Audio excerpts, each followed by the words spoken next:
जब हातम ताई की बेटी नंगी सर हुजूर के दरबार में कैदी होकर आई तो मेरे मुस्तफ़ा करीम अलैहिस्सलाम फौरन उठ के उनको चादर अता किया। उसके बाद पूछा क्या चाहती हो?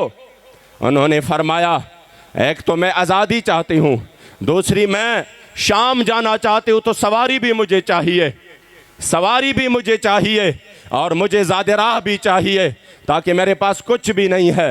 मेरे करीम आका ने ज़ादे राह भी अता की, मेरे करीम आका ने चादर भी अता की, मेरे करीम आका ने सवारी भी अता की और मेरे मुस्तफ़ा करीम अलैहिस्सलातु वस्सलाम ने उनको आज़ादी भी अता की। जब वो शाम चले गई अपने भाई आदी इब्न हातिम के पास तो उनको कहा, उन्होंने कहा कहाँ से होकर आई हो? तो उन्होंने जब किस्सा सुनाया तो मैं तो कैदी बनकर गई थी। तो उन्होंने फौरन चौंका और कहा फिर तो उन्होंने कुछ नहीं कहा आपको, कहीं आपको मुशक्क़त में तो नहीं डाला?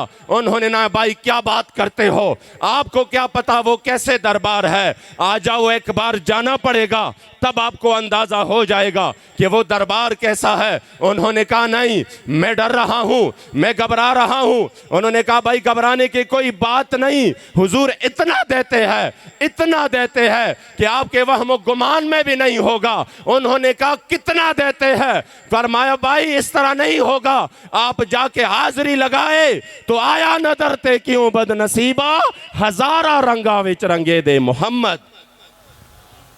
इसलिए आप यकीन करें